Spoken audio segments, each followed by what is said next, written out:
JDU और BJP खेमे की अगर बात कर लूं तो अगर जो विधायक नहीं पहुंचे हैं, कहा जा रहा था कि रास्ते में है डॉक्टर संजीव, उनके बारे में कोई जानकारी मिल पाई है कि इतना लंबा रास्ता विधानसभा तक का आखिर कैसे हो गया, जो 12 भी बज चुके हैं लेकिन अभी तक वो नहीं पहुंचे सदन के अंदर? जी हाँ, थोड़ी देर पहले मैंने अभी फिर उनसे बात की है। उन्होंने कहा कि वो पटना शहर में इन कर चुके हैं और थोड़ी देर में वो पहुंच जाएंगे।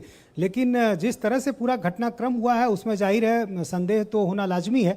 हालांकि डॉक्टर संजीव उन विधायकों में से हैं जो जेडीयू में रहते हुए पार्टी लाइन से हटकर, यानी महागठबंधन की जब सरकार थी, नीतीश कुमार लालू यादव के साथ थे, तब वो बीजेपी के पक्ष में खड़े दिखाई देते थे। इसलिए ये बात थोड़ी हैरान करने वाली है कि डॉक्टर संजीव इस तरह से क्यों संकेत दे रहे हैं। हालांकि उनका ये कहना है कि वो थोड़ी देर में विधानसभा पहुंच जाएंगे। ये देखना होगा कि वो कितनी देर में पहुंचते हैं, और पहुंचते हैं तो फिर फ्लोर टेस्ट के दौरान जब वोटिंग की बारी आएगी तब वो उनका रुख क्या होता है। लेकिन बीमा भारती लगातार 2 दिनों से बैठकों में नहीं थी और वो भी अभी तक नहीं पहुंची हैं। तो ऐसे में जाहिर है सवाल उठ रहे हैं कि आखिर जेडीयू के जो 2 विधायक हैं वो अब तक क्यों नहीं पहुंचे हैं।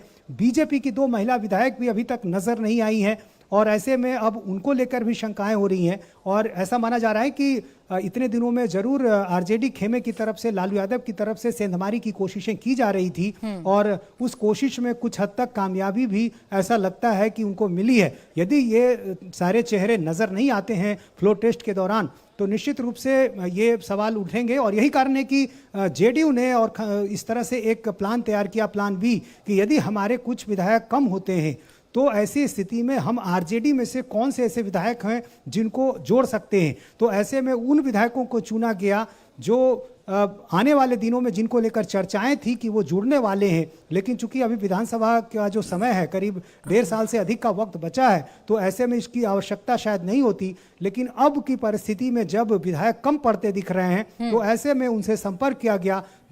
चेतन आनंद ने तो नीतीश कुमार से मुलाकात कर ली। उनकी मां के लोकसभा चुनाव लड़ने की चर्चाएं भी पहले से चल रही थी और आनंद मोहन भी जो है वो अब राजनीति में सक्रिय हो चुके हैं जेल से रिहा होने के बाद। तो अब ये बिल्कुल बिहार में चाहे बीजेपी हो, जेडीयू हो, आरजेडी हो, कांग्रेस हो, सब प्लान है और सब प्लान बी पर काम कर रहे हैं। अपने विधायकों को कैसे एक साथ रखना है और कैसे दूसरे खेमे के विधायकों पर भी डोरे डालनी, ये तो साफ तौर पर दिखाई दे ही रहा है। लेकिन जिन जेडीयू विधायक संजीव कुमार की हम बात कर रहे हैं, इंडिया टीवी ने आज सुबह जब उनसे बात की तो उन्होंने क्या कहा, एक बार आपको वो सुनवाते हैं। तो आपके बारे में जानकारी मिली कि आप नवादा में कहीं पर हैं, आज फ्लोर टेस्ट है, क्यों नहीं पहुंच पा रहे हैं? तो भाई पहुंचने देंगे तब ना। यहाँ पे एसपी डीएसपी सब यहाँ रोक के रखे हुए थे 2.5 घंटे से।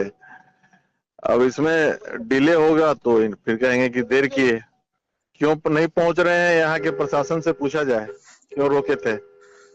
तो आप अभी कहाँ, दिल्ली में थे कल तक? कहाँ थे, कहाँ से नवादा कैसे पहुंचे? बाहर थे। अरे भाई हम आए थे उधर से, रांची से हम कोडरमा आ गए थे। कोडरमा से आ रहे थे, हम रात में रुके और हम आ रहे थे पटना। तो आपको रास्ते में कहाँ पर रोका गया? रास्ते में जैसे कोई गैंगस्टर को नहीं रोका जाता, इंटरनेशनल कोई गैंगस्टर हो उसको। दाऊद को अगर ऐसा लग रहा था जैसे कि कोई दाऊद इब्राहिम जा रहा है और 40-50 गाड़ियां एस्कॉर्ट कर रही है आगे पीछे, बहुत हास्यप्रद भी लगा और आश्चर्यचकित भी हुआ। क्या कहा गया आपको? प्रशासन के लोगों ने क्या कहा? कुछ नहीं, बस ऊपर से आदेश है कि आपको थाने में चाय पिलाना है। तो ये वही डॉक्टर संजीव हैं जिनके पहुंचने पर अभी भी सस्पेंस बना हुआ है। और जब नीतीश आप उनसे बात कर रहे थे, वो जिस तरीके से प्रशासनिक रवैये पर सवाल खड़े कर रहे थे, ये समझना थोड़ा मुश्किल है। सत्ता पक्ष के अगर वो विधायक हैं तो पुलिस उन्हें क्यों रास्ते में रोकने की कोशिश करेगी या उन्हें क्यों थाने ले जाने की कोशिश करेगी चाय पिलाने के लिए? जी हाँ, यही बात सवाल खड़े कर रही है कि आखिर मुख्यमंत्री नीतीश कुमार हैं, प्रशासन नीतीश कुमार का, पुलिस नीतीश कुमार की, तो फिर उनको रोकने की कोशिश क्यों की गई? आखिर क्या संजीव कुमार कहीं बाहर जाने की तैयारी कर रहे थे, कहीं ऐसे खेमे के पास तो नहीं जा रहे थे और उनको वहाँ फिर घेरा गया और फिर उनको यहाँ लाया जा रहा है? लेकिन फिर ये भी जानकारी मिली कुछ सूत्रों से कि वहाँ से पटना पहुँचने में उनको मुश्किलें आ सकती थी, इसलिए उन्होंने इस तरह का आग्रह किया कि उनको एस्कॉर्ट दिया जाए ताकि वो उस रास्ते में सुरक्षित पटना पहुँच सकें।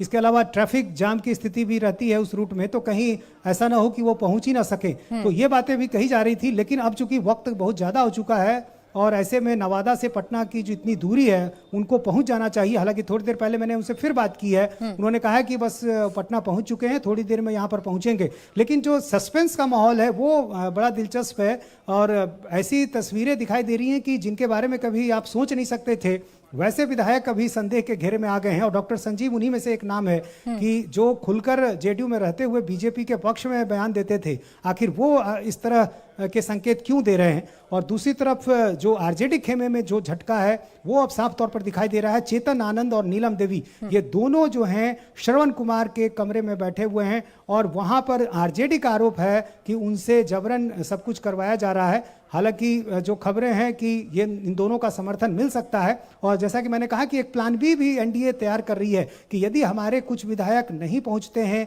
या उनको किसी तरह से रोका गया है, उनको तैयार कर लिया गया है, सेंधमारी कर ली गई है, तो वैसे स्थिति में हमारे वो विधायक काम करेंगे। तो आंकड़ों के लिहाज से भी यदि आप समझें तो 128 का आंकड़ा एनडीए के पास है। यदि उसमें से 4 विधायक नहीं भी आते हैं तो ये आंकड़ा तब भी उनके पास 124 का होगा, जो कि बहुमत के जादुई आंकड़े से 2 ज्यादा होगा। अभी का कैलकुलेशन तो बता रहा है कि 4 विधायक नहीं भी पहुंचेंगे तो भी बहुमत की स्थिति में है, और जो 2 विधायक अभी सचेतक के कमरे में बैठे हैं अगर वो भी प्लस कर लीजिए तो ये आंकड़ा 126 का हो जाता है। यानी अभी तो एनडीए कंफर्टेबल सिचुएशन में नजर आ रहा है, लेकिन इसके बावजूद अभी सस्पेंस बरकरार है। फ्लोर पर कौन किसके खिलाफ वोट कर देगा ये कह पाना भी बड़ा मुश्किल हो रहा है।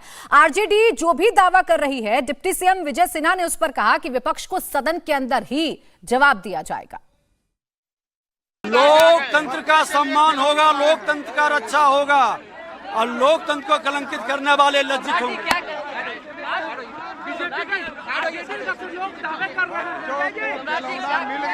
सदन के अंदर जवाब मिलेगा।